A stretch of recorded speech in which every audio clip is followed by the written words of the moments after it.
Siapa sebenarnya di sebalik serangan KP Kesihatan? Pakatan Harapan perlu sedia PRU tahun depan, kata Guan Eng. Tak pernah dalam sejarah, kata Mahathir. Kids yang persoal keperluan hidupkan jasa guna duit rakyat.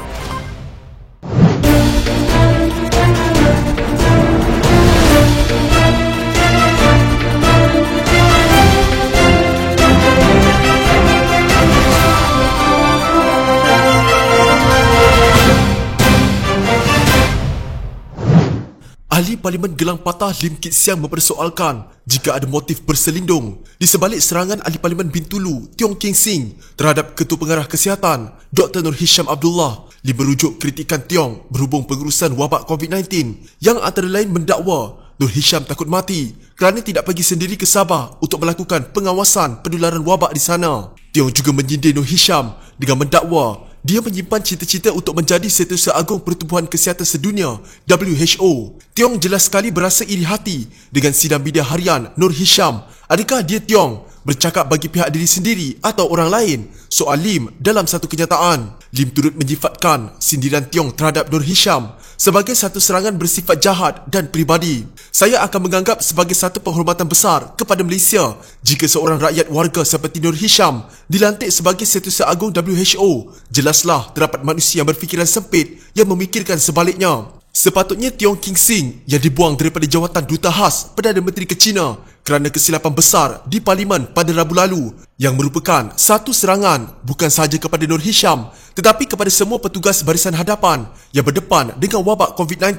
Katanya lagi, tiada pilihan lain yang lebih bermaruah buat Tiong selain memohon maaf di Parlimen pada Isnin atas kenyataannya itu. Selain itu, Lim membangkitkan kenyataan Tiong berhubung pengendalian wabak COVID-19 yang hanya menyasarkan Nur Hisham. Dia mempersoalkan mengapa Tiong tidak menyalahkan Perdana Menteri Muhyiddin Yassin jika tidak berpuas hati dalam soal itu. Mengapa dia tidak menyalahkan Perdana Menteri yang bertanggungjawab secara keseluruhan terhadap pengendalian wabak COVID-19 dalam negara, memandangkan dia adalah pengerusi Majlis Keselamatan Negara MKN. Penting untuk diingat, Tiong mendapat sokongan penuh UMNO dalam serangannya itu. Katanya lagi, semalam, Timbalan Menteri Kesihatan Nur Azmi Ghazali mempertahankan Nur Hisham yang menurutnya orang nombor satu dalam barisan hadapan melawan COVID-19 dan mendedikasikan sebahagian besar kehidupannya dalam menjaga kesihatan rakyat. Bagaimanapun, Lim mempersoalkan sikap membisu Adham. Apabila seorang Menteri Kesihatan tidak mampu untuk mempertahankan Ketua Pengarah Kesihatannya, apakah gunanya Menteri Kesihatan ini? Soalnya. Adham pula pada Jun meminta semua pihak memberhentikan buruk sangka berkenaan hubungannya dengan Nur Hisham. Kerajaan Perikatan Nasional pimpinan Perdana Menteri Muhyiddin Yassin akan cuba mendapatkan mandat baru pada tahun depan jika mereka gagal mendapatkan pengisytiharan darurat dan melaksanakan pemerintahan melalui ketakutan, dakwa Setiausaha Agung DAP Lim Guan Eng. Justru Lim berkata, Pakatan Harapan perlu bersiap sedia untuk menghadapi pilihan raya umum pada masa itu. Suka atau tidak, kita perlu bersedia kerana jelas kerajaan berhasrat mengadakan pilihan raya tahun depan. Jika mereka gagal dapatkan pengisytiharan darurat yang dimahukan untuk memerintah menggunakan ketakutan, saya fikir mereka melihat untuk mengadakan pilihan raya tahun depan, katanya dalam program Breakfast Grill di stesen radio BFM. Lim berkata demikian ketika ditanya sama ada Pakatan Harapan bersedia atau sedang membuat persediaan untuk menghadapi pilihan raya umum. Pada 1 November lalu, Lim bergesa Muhyiddin untuk akur kepada keputusan Yang di-Pertuan Agong yang menolak permohonan darurat oleh kerajaan. Lim ketika itu mendakwa Muhyiddin seperti akan terus berusaha membuat permohonan itu pada masa akan datang.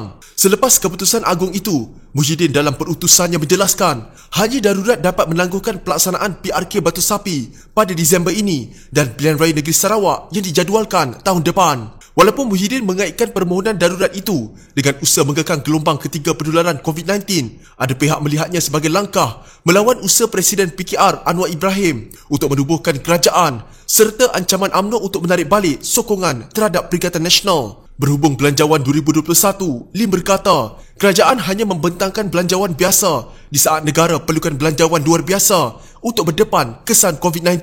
Dia menggesa kerajaan mengembangkan peruntukan RM322.5 bilion dalam belanjawan itu dengan menambah 4% lagi defisit. Walaupun mengakui cadangan itu akan menyebabkan rating Malaysia oleh agensi penarafan menurun, ekoran kedudukan fiskal yang merosot. Dia berkata, Lebih penting untuk meletakkan wang ke dalam poket. Sejumlah 33 juta rakyat Malaysia yang terkesan dengan wabak COVID-19. Belanjawan 2021 yang dibentangkan pada 6 November lalu mengunjurkan defisit sebanyak 5.4%. Seorang banduan menasihat kerajaan bagaimana nak memerintah negara. Tidak pernah dalam sejarah negara seorang yang disabit bersalah dan dijatuhkan hukuman penjara menasihati kerajaan tentang soal pentadbiran negara, kata bekas Perdana Menteri Dr. Mahathir Mohamad. Dalam wawancara bersama The Malaysian Insight, Mahathir berkata, tindakan itu menjadikan kedudukan Dewan Rakyat tercemar. Walaupun ia dibenarkan undang-undang memandangkan Najib dalam proses rayuan, Mahathir berkata, salah dari segi moral apabila dia dibenarkan berbahas di Dewan Rakyat. Najib seorang banduan, tidak pernah dalam sejarah negara kita seorang banduan menasihat kerajaan bagaimana hendak memerintah negara. Di mana-mana juga dalam dunia ini kita tidak dapat seorang banduan yang dihukum dan dikenakan hukuman penjara datang ke Dewan Parlimen dan menasihatkan kerajaan. Cuma Malaysia saja yang boleh berbangga bahawa banduan pun nasihat kerajaan, kata Mahathir. Najib yang merupakan ahli Parlimen Pekan membahaskan belanjawan 2021 di Dewan Rakyat pada Selasa lalu. Dia juga dikatakan memainkan peranan utama dalam sidang kali ini, terutama dalam perbahasan belanjawan selepas dilantik menjadi pengerusi Kelab Penyokong Kerajaan Barisan Nasional BNBBC. Mahathir turut meluahkan perkara sama ketika berbahas di Dewan Rakyat semalam. Perbicaraan di mahkamah dihentikan kerana COVID ini, tetapi banduan boleh berucap di dalam Dewan. Pada 10 November pula, beberapa ahli Parlimen pembangkang bertindak keluar Dewan Rakyat atau memilih untuk tidak berada di dalamnya ketika Najib bangun untuk berbahas. Najib diputuskan bersalah dalam kes rasuah, tapi hari ini dia hadir sebagai pengerusi BNBBC membahaskan belanjawan 2021 macam tak ada apa-apa. Saya protes dan keluar Dewan, kata ahli Parlimen Petaling Jaya Utara, Maria Chin Abdullah. Ahli Parlimen Batu Kawan Kasturi Patu pula memberitahu Malaysia Kini bahawa dia secara peribadi memilih untuk tidak berada dalam Dewan Rakyat semasa perbahasan Najib. Mengulas lanjut, Mahathir dalam wawancara tersebut mempersoalkan kebebasan yang dinikmati Najib sehingga menyebabkan dia kelihatan seperti tidak bersalah. Boleh buat rayuan, tetapi sehingga rayuan itu diputuskan, seseorang itu bersalah. Kalau tidak, apa maknanya mahkamah yang rendah memutuskan sabitan dan hukuman begitu, katanya. Dia juga menggesa Perdana Menteri Muhyiddin Yassin agar tidak menerima nasihat Najib memandangkan rekod buruknya dalam menguruskan keuangan negara, merujuk kepada kes-kes yang dihadapi bekas Perdana Menteri itu.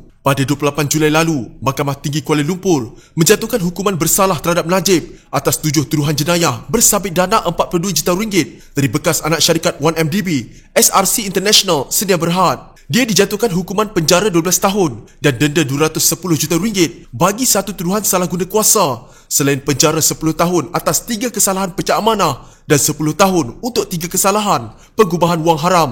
Hakim Muhammad Nazlan Muhammad Ghazali bagaimanapun memerintahkan hukuman penjara tersebut berjalan serentak dan ditangguhkan sementara proses rayuan. Keputusan rayuan Najib itu akan didengar selama 15 hari bermula 15 Februari depan.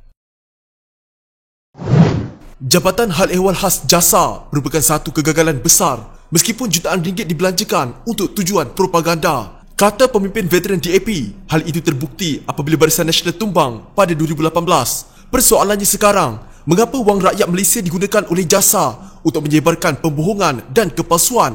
Soal Lim dalam satu kenyataan. Lim memberikan respons terhadap dakwaan Ahli Majlis Tertinggi UMNO dan bekas Ketua Pengarah Jasa Muhammad Puan Zarkashi bahawa DAP takut dengan agensi yang bakal dihidupkan semula itu. Puan dilantik sebagai Ketua Pengarah Jasa pada Mac 2015, namun meletakkan jawatan secara mengejut pada April 2018 selepas tidak dinamakan sebagai calon Barisan Nasional dalam Pilihan Raya Umum PRU. Selepas pendedahan bahawa Kerajaan Perikatan Nasional mahu menghidupkan semula Jasa dengan peruntukan RM85.5 juta bagi tahun 2021, Puan menyifatkan jumlah itu terlalu besar memandangkan Barisan Nasional hanya memperuntukkan RM30 juta sahaja untuk agensi itu pada 2018.